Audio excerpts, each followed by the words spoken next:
আসসালামু আলাইকুম বন্ধুগণ। যখন আপনাদের কোনো জুসি টাইপের মিল্কশেক বা জুস টাইপের পানীয় জাতীয় তরল কিছু খেতে ইচ্ছা করে, তখন আপনারা কি করেন? আমি তো এভাবেই রেসিপিটি ট্রাই করি।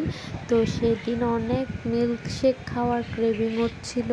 তো ভাবলাম যে কোথায় পাই মিল্কশেক, এখন কিভাবে কি করব। আর এই দেশে কোনো রেস্টুরেন্টও নেই যে ওইখান থেকে আনিয়ে খাবো। তো রেস্টুরেন্ট যেগুলো আছে ওগুলার মিল্কশেকগুলার টেস্ট না ভালো না, আমাদের বাংলাদেশে কোনো মিল্কশেকে পাওয়া যায় না। তো ভাবলাম যে ঘরে তৈরি করে ফেলি। তো এই জন্য আমি ফ্রিজ খুললাম, তো ফ্রিজে দেখলাম যে তেমন কিছু নেই। তো পেয়েছি একটি কলার দধি পেয়েছিলাম, টক দইয়ের মতো। তো আর একটি কলার, বড় একটি কলার অর্ধেক পরিমাণ পেয়েছি। তো আমি তো একজন, তো ভাবলাম যে কিনা হ্যাঁ, তো একজনের জন্য এটা বানিয়ে ফেলা যাক। তো এই জন্য কলাটাকে আমি কী করেছি, কেটে টুকরো টুকরো করে একটা ব্লেন্ডারে দিয়ে দিচ্ছি। আর যে আমি কলার টক দইটার কথা বলছিলাম, তো সেটাও দিয়ে দিচ্ছি। তো টক দই মনে হয় এখানে 3 টেবিল চামচের মতো হবে। তো এরপর টেস্টটাকে ব্যালেন্স করার জন্য আমি কিছু পরিমাণ কনডেন্স মিল্ক দিয়ে দিচ্ছি।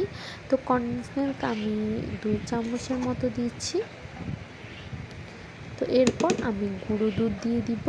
গুঁড়ো দুধ আমি 1 টেবিল চামচ দিয়েছি। এরপর ভরে আমি ঠান্ডা পানি দিয়ে দিচ্ছি। তো আপনার ঠান্ডা পানির পরিবর্তে কিন্তু বরফ দিতে পারেন, তাহলে কিন্তু মিল্কশেকের টেস্টটা আরও ভালো লাগবে ঠান্ডা ঠান্ডা।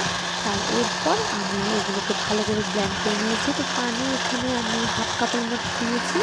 তো দেওয়ার পর আমি কিছুক্ষণ ব্লেন্ড করে নিলে আমাদের মিল্কশেক কিন্তু একেবারে তৈরি। তো এবার দেখেছেন একদম রেস্টুরেন্ট চাইলে ফেনা ফেনা হয়েছে না?